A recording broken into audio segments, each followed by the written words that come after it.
अस्सलाम वालेकुम।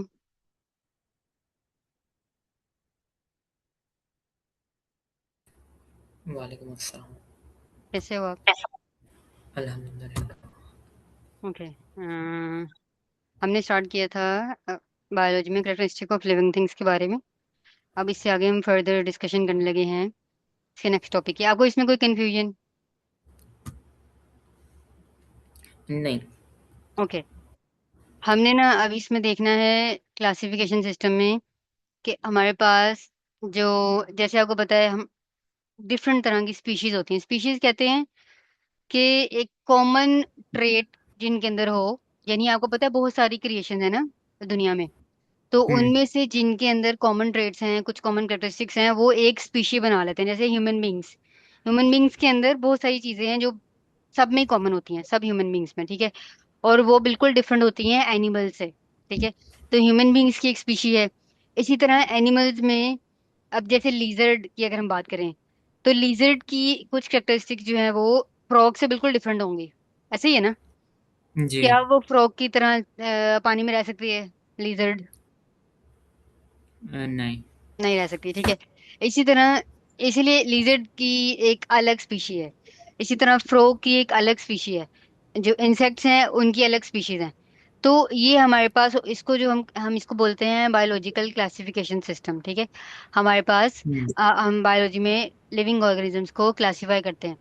अब जब हम ये क्लासिफिकेशन कर रहे होते हैं ना, हमारे पास दो मेन ग्रुप्स होते हैं सबसे पहले क्लासिफिकेशन करने के लिए। सबसे पहले होता है कि हम देखते हैं कि क्या वो ऑर्गेनिज्म वर्टिब्रेट है या इनवर्टिब्रेट है। वर्टिब्रेट क्या होता है? यानी जिनके अंदर एक बैकबोन होती है, स्पाइन होती है बैकबोन जिनकी। होती है। यस। हुँ, वो होते हैं वर्टिब्रेट्स, जिनके अंदर एक वर्टिब्रल कॉलम होता है।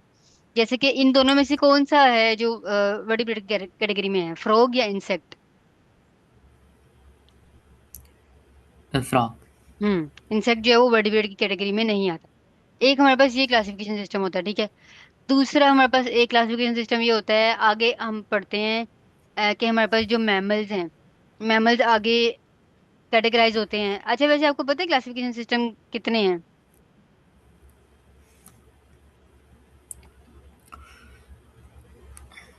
Any idea? हुँ, नहीं। ओके। जैसे हमने बात की है कि सबसे पहले अम, हम बात करते हैं ये वर्टिब्रेट्स और इनवर्टिब्रेट्स की, ठीक है।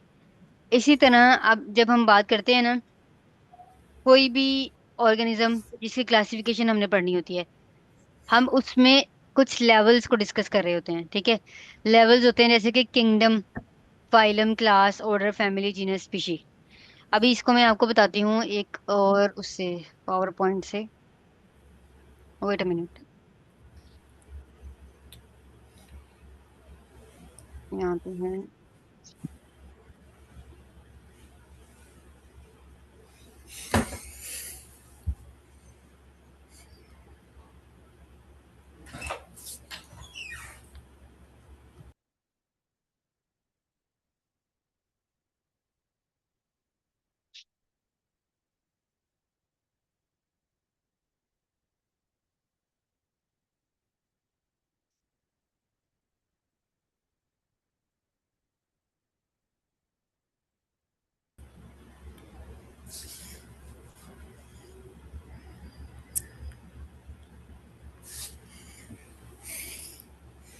हम्म ये वाली क्लासिफिकेशन, इसकी मैं बात करी थी। सबसे पहले हमारे पास ना 5 मेजर ग्रुप्स होते हैं, ठीक है, जिनमें हमने सारे लिविंग ऑर्गेनिजम्स को कैटेगराइज किया हुआ है। उनमें जो सिंपलेस्ट, जो सबसे सिंपलेस्ट ऑर्गेनिज्म है ना, उनको हम कैटेगराइज करते हैं किंगडम मोनेरा में, ठीक है। सबसे पहला किंगडम ये है, ठीक है। एक बहुत बड़ा ठीक। किंगडम जिसमें सिर्फ हमने मोनेरा, इसको कहते हैं किंगडम मोनेरा। इसमें हम किनको प्लेस करते हैं? जो कि इस दुनिया में सबसे सिंपलेस्ट ऑर्गेनिज्म है, ठीक है। हुँ, फिर हमारे पास दूसरा ग्रुप आता है किंगडम प्रोटोकिस्टा। ये वो ग्रुप होता है जो किंगडम मोनेरा से थोड़ा ज्यादा कॉम्प्लेक्स है, लेकिन बहुत ज्यादा कॉम्प्लेक्स नहीं है। जिनमें आ जाते हैं अमीबा, पैरामीशियम। अच्छा, बैक्टीरिया जो है ना, बैक्टीरिया किसी भी तरह का बैक्टीरिया वो आता है किंगडम मोनेरा में, क्योंकि वो बहुत सिंपलेस्ट लिविंग बींग है।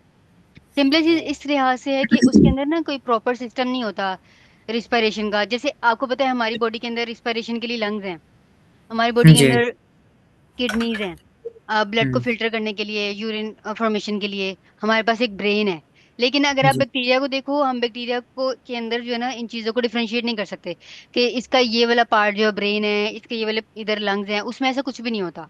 तो इस बेसिस पर हम कहते हैं कि ये सिंपल ऑर्गेनिज्म है, सबसे सिंपलेस्ट है। उसकी जो लाइफ प्रोसेसेस हैं वो बहुत ज्यादा सिंपल है। वो सिर्फ एब्जॉर्प्शन से ही फूड लेता है, उसके अंदर कोई डाइजेशन का प्रोसेस नहीं होता बैक्टीरिया के अंदर, ठीक है। तो ये कौन सा किंगडम है? किंगडम मोनेरा, जिसमें हम प्लेस करते हैं बैक्टीरिया को। इसके बाद हमारे पास दूसरा आ जाता है किंगडम प्रोटोकिस्टा, जिसके अंदर थोड़ी सी कॉम्प्लेक्सिटी आ जाती है, ठीक है, ऑर्गेनिज्म में, as compare to the kingdom Monera, ठीक है। इसके बाद हमारे पास इससे थोड़ा सा ज्यादा कॉम्प्लेक्स आ जाएगा, वो होंगे फंजाई, जैसे कि आपने अगर देखे हो मशरूम्स, ईस्ट, माउल्स, मशरूम्स देखे हैं जी, जी, देखें वो मैंने। प्लांट्स में नहीं आते, ठीक है। वो प्लांट से थोड़ी उनकी कैटेगरी डिफरेंट है प्लांट्स की निस्बत। फिर हमारे पास प्लांट्स हैं। प्लांट्स आपको पता है सारे, जो एल्गी, फर्न्स, मोसिस, जितने भी फ्लावरिंग प्लांट्स हैं, वो सारे प्लांट्स की कैटेगरी में आ जाते हैं। फिर एनिमल्स, एनिमल्स में भी मैंने आपको बताया है कि हमारे पास डिफरेंट कैटेगरीज हैं एनिमल्स में। जेली फिश अलग होती है, दूसरी फिश अलग होती है, आर्थ्रोपोड्स होते हैं। अभी हम ये सब कुछ डिस्कस करेंगे डिटेल में कि ये क्या क्या होते हैं। फिशेज होती हैं, एम्फीबियंस होते हैं। एम्फीबियंस कहते हैं वो लिविंग ऑर्गेनिज्म जो कि जमीन पे भी रहते हैं और जो पानी में भी रह सकते हैं, ठीक है। उनके अंदर दोनों तरह की स्पेसिफिकेशंस होती हैं, ठीक है। इसलिए उनको बोलते हैं एम्फीबियंस। फिर रेप्टाइल्स होते हैं, बर्ड्स होते हैं, मैमल्स होते हैं। तो हमारे पास ये 5 मेजर ग्रुप है। इनमें भी फर्दर डिवीजन है, ऐसा नहीं है कि अब जैसे मैंने आपको बताया कि जेलीफिश, ये इसकी एक अलग स्पीशी है, ठीक है। इनमें जो भी ऑर्गेनिज्म है वो सबकी अलग अलग स्पीशीज है। जैसे माउल्स है ना, माउल्स की एक जी, स्पीशी अलग है। हम ये नहीं कहेंगे कि सारी फंजाई जो है वो एक ही तरह की होती हैं, ऐसा नहीं होता, ठीक है। उनमें मशरूम्स अलग होंगे, ईस्ट अलग होंगी, माउल्स अलग होंगे। इसी तरह प्लांट्स, हम सारे प्लांट देखने में तो प्लांट जैसे एक जैसे ही लगते हैं, लेकिन फ्लावरिंग प्लांट अलग होते हैं। जो जो गार्डनर होते हैं ना, आप कभी उनसे पूछो, वो आपको बता सकते हैं कि ये वाला पौधा है, ये वाला प्लांट है, इसकी ये वाली स्पेक्स हैं, इसके अंदर ये वाली चीजें हैं, इसके अंदर ये वाली कैरेक्टरिस्टिक्स हैं। तो इससे हमें पता लगता है कि हर एक किंगडम में डिफरेंट स्पीशीज हैं, एक ही स्पीशी नहीं है, ठीक है। इसीलिए हमारी अर्थ पर ऑलमोस्ट ऑलमोस्ट आपको पता है 1.4 मिलियन स्पीशीज हैं। इससे भी ज्यादा होंगी, जो कि अभी साइंटिस्ट जो हैं अभी डिस्कवर कर नहीं सके, क्योंकि आपको पता है अंडर जो जो समुद्र की गहराई होती है वहां पे बहुत ज्यादा डार्कनेस है। तो वहां पर अभी हुँ, सही तरह से वो एक्सप्लोर नहीं कर सके चीजों को। तो अभी तक उन्होंने 1.4 मिलियन स्पीशीज में, मैं लोगों की या उसकी बात नहीं करी, मैं कह रही हूँ 1.4 मिलियन स्पीशीज हैं। फिर एक स्पीशी के अंदर बहुत सारे ऑर्गेनिज्म हैं, जिनमें से इस 1.4 मिलियन स्पीशीज में से एक स्पीशी ह्यूमन बींग्स की है, ठीक है। तो ये कितनी बड़ी क्रिएशन है अल्लाह ताला की। और डिफरेंट जगहों पे डिफरेंट तरह की स्पीशीज पाई जाती हैं। अच्छा, इसके बाद अब हम डिस्कस करने लगे हैं किंगडम मोनेरा को पहले। और मोनेरा में जैसे कि मैंने आपको बताया है कि बैक्टीरिया है, ठीक है। बैक्टीरिया सबसे सिंपलेस्ट होता है बैक्टीरिया। जैसे यहाँ पे इन्होंने दिखाए हुए हैं, ये बैक्टीरिया होते हैं ना, हमारी बॉडी में चल जाते हैं, बैक्टीरियल इन्फेक्शन हो जाती है हमें। तो जी, एक तो इसका पर्पस ये होता है, अगर हम यूज, एक फील्ड है हमारी, उसको बोलते हैं बायोटेक्नोलॉजी। उसमें हम यूज करते हैं लिविंग ऑर्गेनिजम्स को, ठीक है। टेक्नोलॉजी के जरिए उनसे हम डिफरेंट तरह की फूड बना सकते हैं, या हम डिफरेंट तरह के ट्रीटमेंट में उनको यूज कर सकते हैं।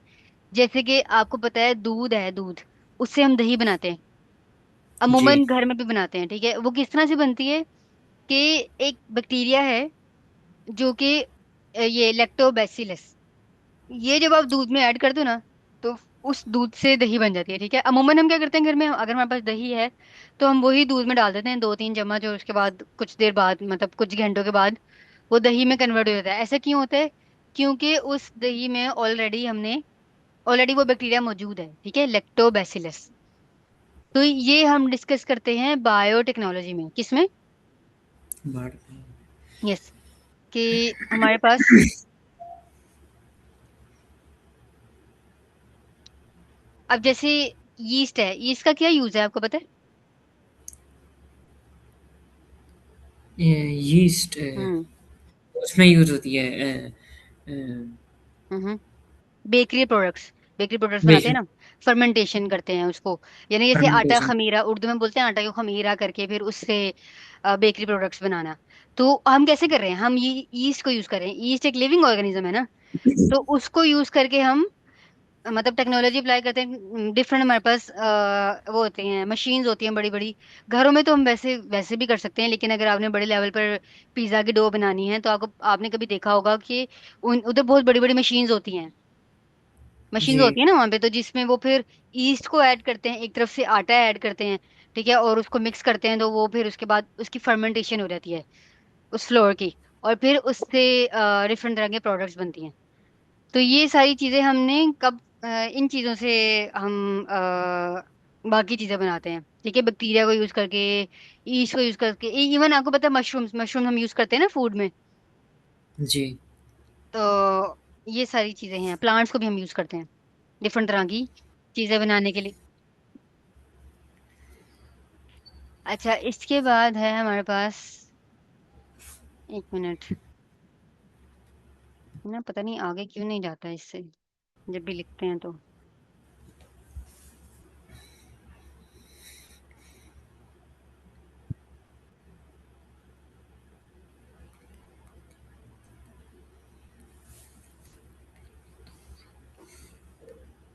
हम्म। अच्छा, इसके बाद न्यूमोकोकस, ये भी एक बैक्टीरिया है, ठीक है, जिससे हमें निमोनिया होता है। तो हम बेसिकली, हमें इन चीजों से पता क्या लग रहा है कि ये देखो आप, बैक्टीरिया ये बहुत सिंपलेस्ट है। तो जहन में ये चीज आती है ना कि फिर ये अपनी फूड कैसे बना सकता है। तो ये अपनी फूड बनाता है दूसरे लिविंग ऑर्गेनिज्म से, ठीक है, दूसरे लिविंग ऑर्गेनिज्म पर की बॉडी में जाके। जैसे न्यूमोकोकस की मैंने बात की है कि ये हमारी बॉडी में जाता है, ठीक है, और हमारी बॉडी में जाके जो है निमोनिया कोज करता है, ठीक है, और खुद इसको फूड मिल रही होती है हमारी बॉडी से। ये एग्जांपल्स हैं बैक्टीरिया की। और बैक्टीरिया हमने क्या कहा है, इनका किंगडम कौन सा होता है, ये किंगडम मोनेरा में आते हैं, ठीक है, इनका किंगडम क्या है, मनारा। Yes, kingdom Monera.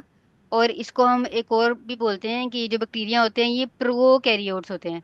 अभी मैं आपको डिफरेंस बताऊंगी प्रोकैरियोट्स का और यूकैरियोट्स का। सबसे पहला किंगडम है किंगडम मोनेरा, ठीक है।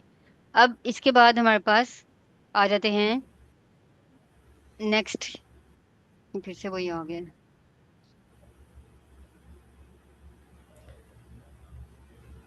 मुझे बार बार इसको नोटेट करना पड़ता है।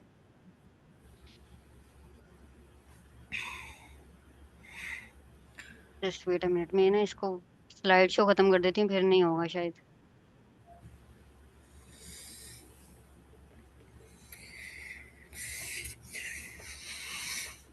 अच्छा, अब ये वो बता रहे हैं, यहाँ पे उन्होंने लिखा हुआ है pneumococcus spherical bacteria pathogen causing pneumonia. वो कह रही है कि ये एक पैथोजन है जो कि निमोनिया कोज करता है। अब पैथोजन क्या होता है, पैथोजन आप समझ लो जैसे हम कोई भी पॉइजन लेते हैं ना, कोई भी पॉइजनस चीज, तो उसके अंदर जी। केमिकल होगा, ठीक है। वो केमिकल क्या करेगा, हमारी बॉडी में डिजीज कोज करेगा, ठीक है, हमारी बॉडी में टॉक्सिसिटी फैलाएगा, और उसकी वजह से हमारी डेथ हो सकती है। तो पैथोजन भी इसी तरह से होता है। पैथोजन हम बायोलॉजी में टर्मिनोलॉजी यूज करते हैं किसके लिए, किसी भी माइक्रो ऑर्गेनिज्म के लिए। माइक्रो ऑर्गेनिज्म मतलब कि बहुत छोटा ऑर्गेनिज्म, जैसे कि बैक्टीरिया, फंजाई, ये बहुत छोटे होते हैं। हमें, आप कभी देखो, जो भी चीज आपके इर्द गिर्द है उस पे कोई ना कोई बैक्टीरिया जरूर होता है, ठीक है, कोई ना कोई माइक्रो हम्म। ऑर्गेनिज्म जरूर होता है, पर हमें नजर नहीं आ रहा होता। क्यों नहीं नजर आ रहा होता, जी। उसका साइज बहुत छोटा होता है, हम सिर्फ माइक्रोस्कोप से देख सकते हैं। तो वो बता रहे हैं पैथोजन क्या होता है, पैथोजन कोई भी माइक्रो ऑर्गेनिज्म होता है जो कि हमारी बॉडी में डिजीज कोज कर सकता है, ठीक है। अब जिस बॉडी में ये डिजीज कोज करता है उस बॉडी को कहते हैं होस्ट, ठीक है। A micro organism that causes disease in its host is known as pathogen. बात समझ आ रही पैथोजन। है, जिसमें ये, जी। जैसे अगर मेरी बॉडी में ये डिजीज कोज कर रहा है तो मैं क्या कहूंगी कि मेरी बॉडी क्या है, उस पैथोजन, इस पैथोजन के लिए मेरी बॉडी होस्ट है, ठीक है। इस निमोनियोकोकस के लिए मेरी बॉडी होस्ट है, क्योंकि मेरी बॉडी में आके ये इन्फेक्शन कोज कर रहा है ना, और मेरी मेरी बॉडी से ही इसको खाना मिल रहा है। होस्ट वही होता है ना जो ऑर्गेनाइज करता है, जो आपको सर्व करता है, जी। ठीक है। मेरी बॉडी सर्व करी है, मेरी बॉडी से ये एडवांटेज ले रहा है। तो अब वो बता रहे हैं कि द होस्ट में बी एन एनिमल। जैसे एनिमल में हम ह्यूमन बींग्स भी एनिमल की कैटेगरी में आते हैं, अगर हम बायोलॉजी के टर्म में बात करें तो कोई भी एनिमल हो सकता है होस्ट। प्लांट हो सकता है, प्लांट कैसे हो सकता है, अगर ये प्लांट पे इफेक्ट करे, तो फिर प्लांट होस्ट बन जाएगा ना। हम्म, अगर बैक्टीरिया किसी और फंजाई पे अटैक करे तो फिर वो फंजाई क्या हो जाएगा, वो होस्ट बन जाएगा। ठीक है। जिस भी चीज पर कोई माइक्रो ऑर्गेनिज्म अटैक करता है ना, वो चीज होस्ट कहलाती है। ठीक है। अंडरस्टूड। और ये खुद क्या कहलाएगा, पैथोजन, क्योंकि ये डिजीज कॉज कर रहा है। ठीक है। Any microorganism which can cause a disease is known as pathogen. Pathogen. ठीक है। And host can be any animal, any plant और any microorganism on which that pathogen is acting. ठीक है। समझ तो अभी तक हमें बैक्टीरिया का क्या समझ आया है, ये बैक्टीरिया क्या होते हैं। रहा। बैक्टीरिया वो होते हैं लाइक, दो टाइप्स के होते हैं, लाइक वो मोनोमेरा की उसमें आते हैं, किंगडम और ओनेरा। किंगडम मोनारा में आते हैं, और हम्म। वो डिजीज कॉज करते हैं। और हम्म। और और हमने क्या एग्जांपल देखे हैं। और लैक्टोबैसिलस भी एक हम्म। बैक्टीरिया होता है। हम्म। जिसको हम यूज करते हैं योगर्ट बनाने के लिए। ठीक है। योगर्ट बनाने के बायोटेक्नोलॉजी लिए। में, यस। जी। और जो फिर मोस्टफस होता है वो अ, न्यूमोकोकस। न्यूमोकोकस पीस आइलैंड है। ठीक है। इसका जो वो जो पी है ना। हम्म। निमोकोकस होता है वो फिर पैथोजन एक्ट करता है, like fight against disease. Okay. Good. तो बैक्टीरिया जो है वो हमारे पास सिंपलेस्ट ऑर्गेनिज्म है। अगर हम देखें इसको, तो बैक्टीरिया ना इस तरह का होता है। एक इसकी बाहर होती है सेल वॉल। ठीक है। ये सिंगुलर फॉर्म में इसको बैक्टीरियम बोलते हैं। बैक्टीरिया यानी कि बहुत सारे अगर हो ना ये, तो फिर हम बैक्टीरिया बोलते हैं। अगर एक ही है ना, तो फिर हम उसको बोलते हैं बैक्टीरियम। ठीक है। अच्छा। इसके अंदर या वो बता रहे हैं कि ये एक तो बहुत स्मॉल है। आप देखो इन्होंने बताया हुआ 0.01 मिलीमीटर है इसकी लेंथ। मिलीमीटर कितना होता है, अगर मैं आपको बताऊं, यहाँ पे हमने हमने कल देखा था फिजिक्स में। ये मिलीमीटर का मतलब है, इन्होंने लिखा हुआ 0.01 मिलीमीटर। फिर हाँ, मिली कितना होता है। मिली छोटा सा होता है। हाँ, डेसी सेंटी मिली, मिली होता है 10⁻⁻³ ठीक है। -3 का मतलब है और जरा जीरो ऐड हो जाएंगे यहाँ पे। एक, दो, तीन। हाँ, हम्म। इतना छोटा साइज होता है, इतना छोटा, इतनी छोटी लेंथ है। इतना छोटा हम देख सकते हैं, हम इतना छोटा नो। मीटर देख ही नहीं सकते। हमारे तो मीटर स्टार्ट 1 मीटर से होता है, 2 मीटर या 0.5 मीटर, बस स्केल रीडिंग यही होती है ना, जीरो से स्टार्ट हो रही होती है। जी। तो 0 मीटर की तो चीज वैसे भी हम नहीं देख सकते। 1 मीटर, 2 मीटर, तो बहुत ही छोटा होता है ये। तो can only be seen with more powerful microscope. तो आप इससे इसको सिर्फ और सिर्फ कैसे देख सकते हो, माइक्रोस्कोप से देख सकते हो। ठीक माइक्रोस्कोप है। से। यस। अच्छा। इसके बाद उन्होंने बताया हुआ है सेल वॉल। ये जो ब्राउन कलर की है ना, इसकी ये बाहर होती है इसकी सेल वॉल। ठीक है। ब्राउन कलर की जो है, जैसे कि अगर हम बात करें, हमारी हमने कोई भी चीज रखी होती है। ठीक है। जैसे एक ग्लास है, उस ग्लास के अंदर पानी है, तो ग्लास की जो बाउंड्री है ना, बाउंड्री, वो क्या कर रही है, उस पानी को उसके अंदर ही रहने दे रही है ना। जी। ठीक है। तो ग्लास की जो बाउंड्री है वो उसको प्रोटेक्शन प्रोवाइड कर रही है। इसी तरह जो सेल वॉल होती है ना, वो इसके अंदर जो भी कंटेंट होता है ना, इसके अंदर जो भी चीजें होती हैं, उसको क्या प्रोवाइड करी होती है, प्रोटेक्शन। ठीक है। जैसे कि हमारी बॉडी के अंदर, हमारी हमारे अंदर स्केलेटन है, पूरा एक स्केलेटन बना हुआ है ना, हमारा मसल्स है हमारे, और हमारा हर ऑर्गन जो है वो हमारी स्किन से कवर्ड है। ठीक है। इसी तरह जी। बैक्टीरिया के अंदर होती है सेल वॉल। ये सेल वॉल क्या करती है, ये सेल वॉल इसको वो प्रोवाइड कर रही होती है, प्रोटेक्शन प्रोवाइड करी होती है। ठीक है। और ये बनी होती है सेल्यूलोज की। ठीक है। सेल्यूलोज आपने भी नाम याद रखना है। सेल्यूलोज होता है एक किस्म का कार्बोहाइड्रेट। हम कार्बोहाइड्रेट खाते हैं ना, यानी कि हम जी। ग्लूकोज लेते हैं, हम फ्रुक्टोज लेते हैं, डिफरेंट तरह के फ्रूट्स लेते हैं। उसी तरह एक है कार्बोहाइड्रेट। ये कार्बोहाइड्रेट प्रेजेंट होता है बैक्टीरिया की सेल वॉल में। ठीक है। अगेन मैं क्या बता रही हूँ, बैक्टीरिया जो है वो बहुत स्मॉल है, पहली बात उन्होंने हमें बताई है। 0.01 मिलीमीटर इसकी लेंथ है। और दूसरी बात उन्होंने हमें ये बताई है कि इसके बाहर होती है एक सेल वॉल। ठीक है।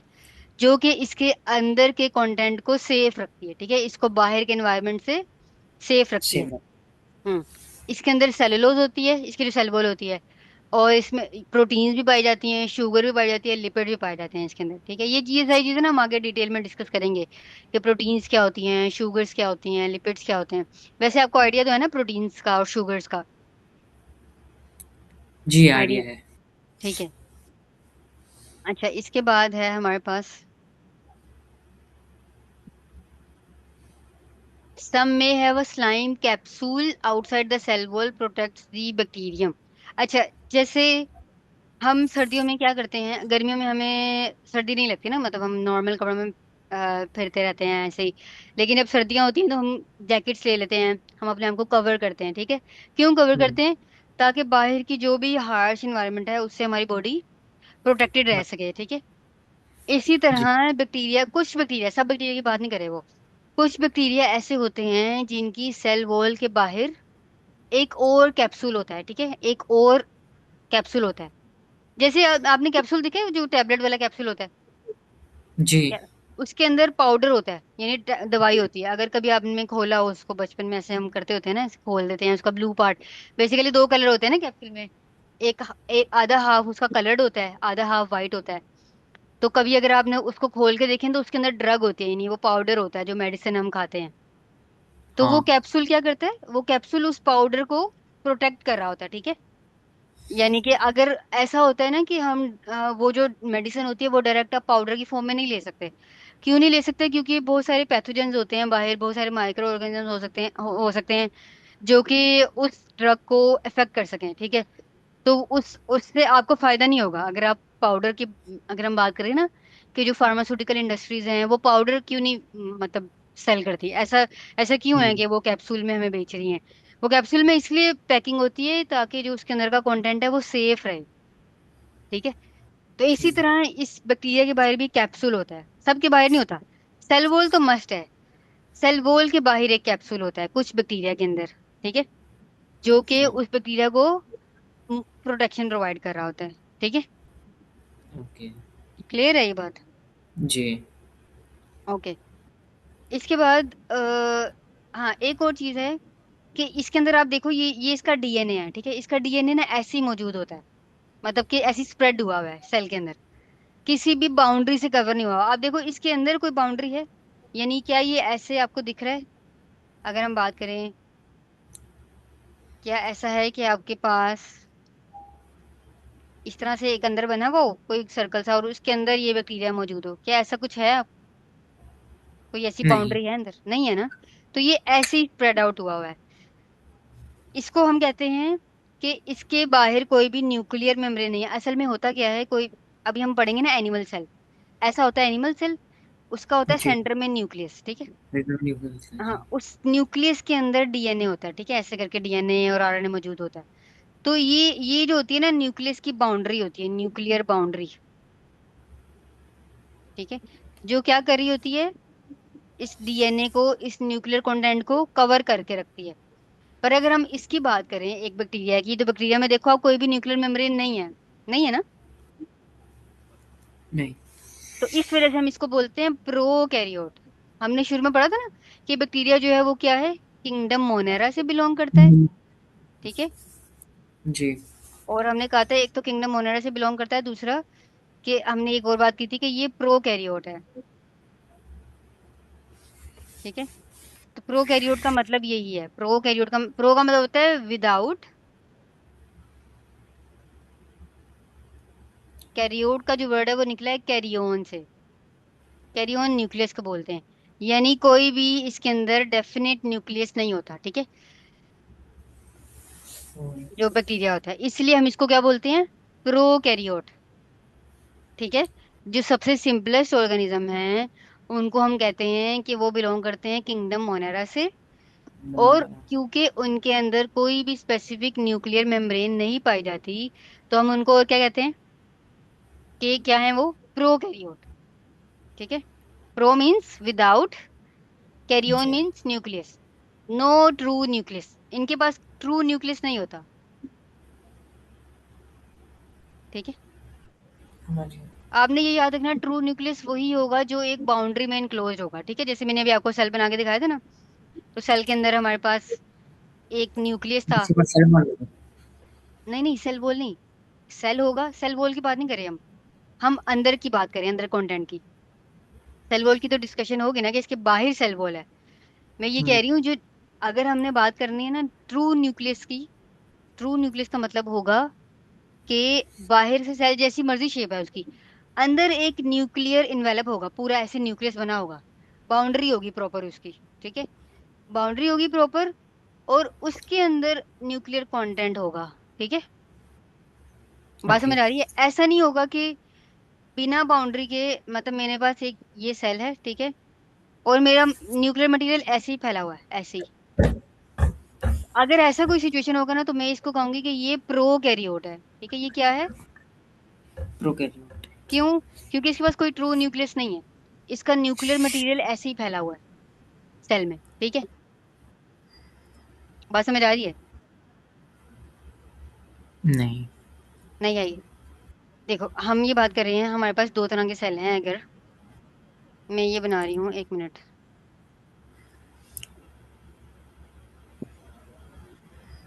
मैं दो सेल बनाती हूँ। एक है ये सेल, एक है ये सेल, ठीक है। मेरे पास एक सेल में न्यूक्लियर मटेरियल ऐसे ही पड़ा हुआ है, ठीक है, कोई भी इसके अंदर न्यूक्लियस नहीं है। जबकि दूसरा सेल मेरे पास ऐसा है जिसके अंदर एक प्रॉपर न्यूक्लियस है ऐसे सेंटर में, और उस न्यूक्लियस के अंदर ये मटेरियल मौजूद है। इनमें से मैं कह रही हूँ कि जो ऐसे ही स्प्रेड हुआ है ना ये न्यूक्लियर मटेरियल, यानी ये जो डीएनए है, ये ऐसे ही सेल के अंदर मौजूद है। इसको मैं कहूंगी कि ये प्रोकैरियोटिक सेल है, ठीक है। प्रोकैरियोटिक सेल का मतलब है कि इसके अंदर ये जो सेल है, ये पूरा सेल जो है, ये पूरा सेल, ये विदाउट न्यूक्लियस है, ठीक है। देखो, इसके अंदर कहीं पे न्यूक्लियस नहीं है। डीएनए आरएनए मौजूद है, लेकिन वो किसी न्यूक्लियस के अंदर नहीं है। जैसे अगर हम एग्जांपल ले लें कि सोसाइटी होती है, ठीक है, सोसाइटी में घर होते हैं, प्रॉपर घर बने जी। होते हैं ना, लेकिन एक जगह है जहाँ पे लोग वैसे ही रह रहे हैं, फुटपाथ पे। तो अब जो लोग फुटपाथ पे रह रहे हैं वो वैसे ही रह रहे हैं, बिना शेल्टर के, बिना किसी फूड, उनके पास कोई भी सिक्योरिटी नहीं है, ठीक है। कुछ भी, कोई जी। भी ट्रू उनकी आइडेंटिटी नहीं है। तो मैं क्या कह दूंगी, वो क्या है? प्रोकैरियोटिक सेल, ठीक है, जिसके पास कोई भी ट्रू आइडेंटिटी नहीं है, उसका न्यूक्लियर मटेरियल ऐसे ही मौजूद है सेल के अंदर। तो उस सेल को मैं क्या कहूंगी? ओके। प्रोकैरियोटिक सेल, ठीक है। प्रोकैरियोट। और इसकी निस्बत अगर कोई सेल है जिसके अंदर एक प्रॉपर न्यूक्लियस मौजूद है, उसको हम बोलते हैं eukaryotic cell, okay. Eukaryotic cell, eu का मतलब होता है ट्रू, ठीक है। ये ग्रीक वर्ड्स हैं, ट्रू न्यूक्लियस, यानी इसके अंदर देखो आप, ट्रू न्यूक्लियस है ना। डीएनए जी। आरएनए दोनों में मौजूद है, ये डीएनए मटेरियल है ना, डीएनए है ये, ठीक है। या ये आरएनए भी हो सकता है, लेकिन ये किसी बाउंड्री में इनक्लोज नहीं हुआ हुआ, ये ऐसे ही मौजूद है। इसलिए मैंने इसको बोल दिया ये क्या है? प्रोकैरियोटिक सेल, यानी विदाउट न्यूक्लियस। अगर कोई सेल है जिसके अंदर न्यूक्लियस नहीं मौजूद, तो उसको हम क्या कह देंगे? आरएनए। प्रोकैरियोटिक, ठीक है। ओके। नहीं समझ आई है? मैं दोबारा बता देती हूँ, एक मिनट।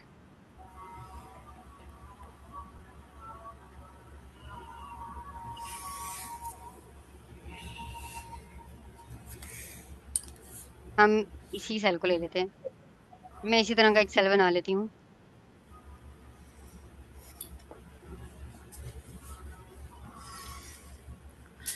मेरे पास है एक और सेल ऐसा ही, ठीक है, लेकिन इसके अंदर मेरे पास एक प्रॉपर सेंटर में न्यूक्लियर बाउंड्री है, ठीक है, और इसके अंदर न्यूक्लियर मटेरियल है, जबकि ये दूसरा सेल है। अब किस सेल में न्यूक्लियर मटेरियल ऐसे ही मौजूद है, यानी उसके इर्द गिर्द कोई बाउंड्री नहीं है, राइट वाला या लेफ्ट वाला? ये वाला ही जो आपने ड्रॉ किया, लेफ्ट। इसके अंदर न्यूक्लियर बाउंड्री नहीं है। नहीं, न्यूक्लियर बाउंड्री है। इसमें न्यूक्लियर बाउंड्री है, ठीक है, इसमें न्यूक्लियर बाउंड्री है। नहीं। तो इसमें न्यूक्लियर बाउंड्री है, मतलब इसके अंदर एक ये प्रॉपर ट्रू न्यूक्लियस हमें नजर आ रहा है, ठीक है, इसके अंदर एक प्रॉपर सेंटर में न्यूक्लियस है, ऐसी है ना। जी। तो ये कहलाएगा यूकैरियोटिक सेल, ठीक है। यू मतलब ट्रू, और कैरियोटिक मीन्स न्यूक्लियस। ओके, यानी इसके अंदर एक ट्रू न्यूक्लियस है। जबकि अगर हम इसकी बात करें, ये जो बनाया हुआ है उन्होंने खुद से, इसमें अगर आप देखो, क्या यहाँ पे कोई न्यूक्लियर बाउंड्री है? नहीं। नहीं है। यहाँ पर जो डीएनए है वो ऐसे ही मौजूद है, ठीक है। ये डीएनए जो है इसका ऐसे ही मौजूद है ना। जी। तो इसमें कोई भी ट्रू न्यूक्लियस नहीं है। इस वजह से मैं इसको क्या कहूंगी, ये क्या है? प्रोकैरियोटिक। ठीक है, ये प्रोकैरियोटिक सेल है। ठीक है, इसके ओके। अंदर को विदाउट न्यूक्लियस, प्रो का मतलब होता है विदाउट। बात समझ आ रही है? ये नहीं जी, है? आ गई। आ गई। ठीक है। ओके। अच्छा, इसके बाद हमारे पास आ जाता है।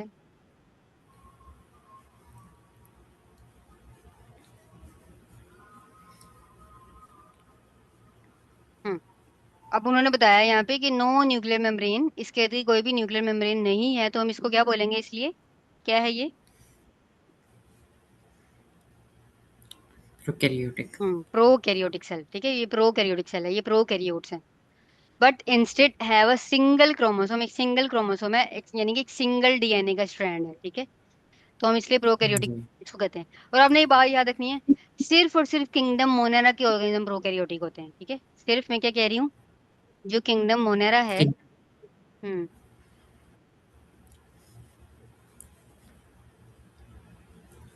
में जितने भी ऑर्गेनिजम्स होते हैं वो क्या होते हैं? प्रोकैरियोटिक।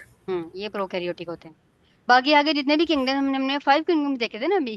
किंगडम मोनेरा, किंगडम प्रोटोगिस्टा, फिर हमने देखा था फंजाई, प्लांट्स, एनिमल्स। बाकी 4 किंगडम में जितनी भी स्पीशीज आती है ना, वो सब के सब यूकैरियोटिक हैं। ठीक है। असल में ये जो क्लासिफिकेशन सिस्टम हम पढ़ते हैं ना, इससे हमें फायदा होता है। क्या फायदा होता है? कि हमें पूरा पूरी हर स्पीशीज नहीं पढ़नी पड़ी। अगर आप देखो, उन्होंने अभी हमने बात की कि 1.4 मिलियन स्पीशीज हैं। लेकिन हमारे लिए पॉसिबल नहीं है कि हम जो है स्टूडेंट लेवल पे, या मैं इस लेवल पे भी अगर मैं बात करूं, तो मैंने इतना स्पीशीज नहीं पढ़ी। हम नहीं पढ़ते। तो क्यों नहीं पढ़ते? जो साइंटिस्ट होते हैं, ऐसा नहीं है कि किसी एक साइंटिस्ट ने सारी स्पीशीज पढ़ ली हैं। डिफरेंट साइंटिस्ट डिफरेंट स्पीशीज पे काम कर रहे होते हैं। तो वो ये क्लासिफिकेशन सिस्टम बना देते हैं, जिससे हमारे लिए इजी हो जाता है उनको पढ़ना।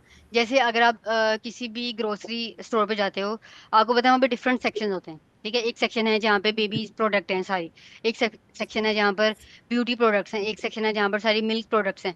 उससे क्या होता है, आपके लिए इजी हो जाता है। अगर वो सारा कुछ एक जगह जमा कर दें, तो आपके लिए मुश्किल होगा ना। मतलब एक ही जगह पे उन्होंने मिल्क प्रोडक्ट्स भी रखी हुई हैं, एक ही उसी जगह पे एक रैक में उन्होंने जो है बेबी प्रोडक्ट्स रख दिए हैं, तो आपके लिए फिर अपनी जरूरत की चीज फाइंड आउट करना मुश्किल हो जाएगा। ठीक है। तो ये जो किंगडम, ये जो क्लासिफिकेशन सिस्टम होते हैं, ये हमारी ईज के लिए बनाए जाते हैं, कि हमारे लिए इन पे रिसर्च करना भी आसान होती है। अब इसी में आगे जाके हमें समझ आती है कि हाँ, हम किस डोमेन में काम कर सकते हैं। मेरा मेरा इंटरेस्ट किस फील्ड में है। क्या मुझे हर स्पीशी को पढ़ना है? क्या मैं किंगडम प्लांटी पे काम करूं? जैसे जोलॉजिस्ट होते हैं, वो सिर्फ एनिमल्स को स्टडी करते हैं। बॉटनिस्ट जो होते हैं, वो सिर्फ प्लांट्स की स्टडी करते हैं। प्लांट्स में भी आगे आगे फर्दर क्लासिफिकेशन आ जाती है। ठीक है। तो हम्म। जो सिंपलेस्ट किंगडम है, वो किंगडम मोनेरा है, जिसमें हम क्या देखते हैं, प्रोकैरियोट्स। सारे प्रोकैरियोट्स जो है वो किंगडम मोनेरा में आते हैं। यहाँ तक क्लियर है? जी। ठीक है। अच्छा, इसके बाद है हमारे पास कि एक और चीज होती है इसके अंदर, साइटोप्लाज्म। साइटोप्लाज्म कहते हैं, जैसे कि एक सेल के अंदर कोई लिक्विड चीज होती है ना, इस सेल के अंदर एक लिक्विड इसके अंदर मौजूद होता है। ठीक है, उस लिक्विड के अंदर बाकी सारी मौजूद होती हैं चीजें। ठीक है, यानी कोई भी सेल ड्राई नहीं होता। हमारे एनिमल सेल में भी, एनिमल सेल अगर आपने कभी सुना होगी, एनिमल, हमारी बॉडी जो है वो 70% वाटर से बनी हुई है। जैसे हम्म। अर्थ जो है वो 70% वाटर से बनी हुई है। तो हमारी बॉडी में जो सेल्स होते हैं ना, सबसे छोटा यूनिट होता है सेल। ठीक है, सेल जो होते हैं इनके अंदर क्या होता है, लिक्विड। ठीक है, 70% वाटर होता है। तो वो जो 70% लिक्विड कंटेंट है ना, उसको हम कहते हैं साइटोप्लाज्म। क्या बोलते हैं? साइटोप्लाज्म। साइटोप्लाज्म। ठीक है। अब एक और चीज वो बता रहे हैं कि इसके अंदर ग्लाइकोजिन ग्रेन्यूल्स होते हैं, ठीक है। ग्लाइकोजिन ग्रेन्यूल्स जो होते हैं वो इसको फूड प्रोवाइड करते हैं, ठीक है। ग्लाइकोजिन जो है ना, ग्लाइकोजिन एक टाइप की शुगर होती है, कार्बोहाइड्रेट है ये, ठीक है। तो इसका हेल्प, इसका काम क्या है? इसको फूड प्रोवाइड करना है बैक्टीरिया को, ठीक है। अब तक हमने जी। 5 चीजें देखी हैं। सबसे पहले हमने साइज देखा है, फिर हमने देखा है सेल वॉल, फिर हमने इसका कैप्सूल देखा है, डीएनए के बारे में, प्रोकैरियोटिक है ये, साइटोप्लाज्म है, ग्लाइकोजिन है। क्या आप मुझे ये सारी हम्म। बता सकते हो थोड़ी थोड़ी डिटेल? सबसे पहले हमने क्या देखा है कि इसका साइज कितना होता है? इसका साइज होता है 0.01 मिलीमीटर। बहुत छोटा साइज है, ठीक है। आपको ये वैल्यू याद करने की जरूरत नहीं है, बस उन्होंने फैक्ट बताया हुआ है कि ये बहुत छोटा है। हम इसको सिर्फ माइक्रोस्कोप से देख सकते हैं। और क्या देखा है हमने बैक्टीरिया के बारे में? कि इनके अंदर सेल वॉल होता है, साइटोप्लाज्म होता है, और ये लोग डीएनए भी कंटेन करते हैं, और ये लोग हम्म। किंगडम मोनाइरा हम्म। बिलोंग करते हैं, hmm. Like they are prokaryotics. They are prokaryotic, yes. और इनकी सेल हम्म। वॉल किससे बनी होती है? सेल वॉल है बाहर, वो इनकी प्रोटेक्शन करी होती है बैक्टीरिया की। और सेल हम्म। वॉल बनी होती है सेल्यूलोज से, ठीक है, सेल्यूलोज से। और साथ में कुछ और चीजें भी होती हैं जैसे कि प्रोटीन्स, ये sugar, sugar liquid. Lipids, right. और इस कुछ जी। बैक्टीरिया ऐसे होते हैं जिनके बाहर एक कैप्सूल भी होता है, ठीक है। सब बैक्टीरिया में नहीं होता, कुछ में होता है। लिखा हुआ है उन्होंने, सम में है अ स्लाइम कैप्सूल, जो कि प्रोटेक्ट जी। करता है बैक्टीरिया को। अच्छा। और एक और चीज हमने पढ़ी है न्यूक्लियर मटेरियल के बारे में, क्या पढ़ा है?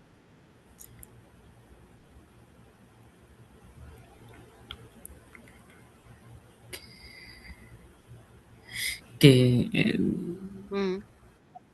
कि इनके पास कोई like hmm. They don't have any boundaries. Nuclear membrane. बाकी मेम्ब्रेन जी। की बात नहीं करें, बाकी मेम्ब्रेन होती हैं। न्यूक्लियर मेम्ब्रेन इसमें नहीं है। न्यूक्लियर मेम्ब्रेन जो है वो,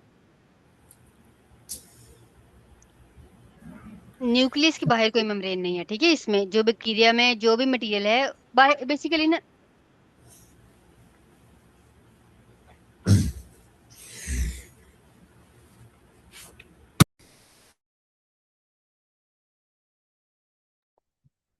ओके, सॉरी। मेरे ना घर मेरी भांजियां आई हुई हैं, तो वो बस इसलिए। न्यूक्लियर मेम्ब्रेन की मैं बात करी थी। हाँ, जो भी इसके अंदर जो भी मटेरियल होगा ना, उसके इर्द गिर्द मेम्ब्रेन नहीं होगी, ठीक है। क्योंकि हमने बात की ना, ये बहुत सिंपलेस्ट है, जी। बहुत सिंपल है। इनके अंदर न्यूक्लियर मेम्ब्रेन नहीं होती, इस वजह से फिर हम इनको क्या बोलते हैं? ये क्या है?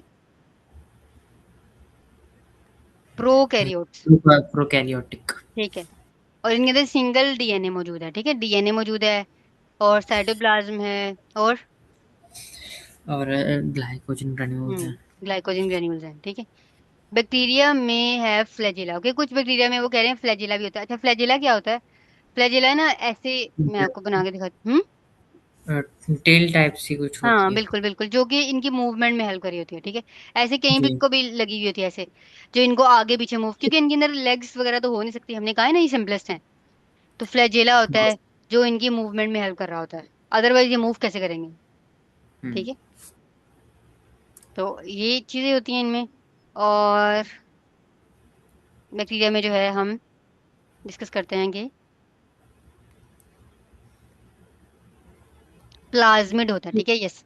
प्लाज्मिड जो है ना, एक इनके अंदर सर्कुलर डीएनए होता है, ठीक है, जो कि जीन शेयर करता है। आपको पता नहीं डीएनए, मैंने आपसे बात की थी कि हम अपने पेरेंट्स जैसे क्यों लगते हैं?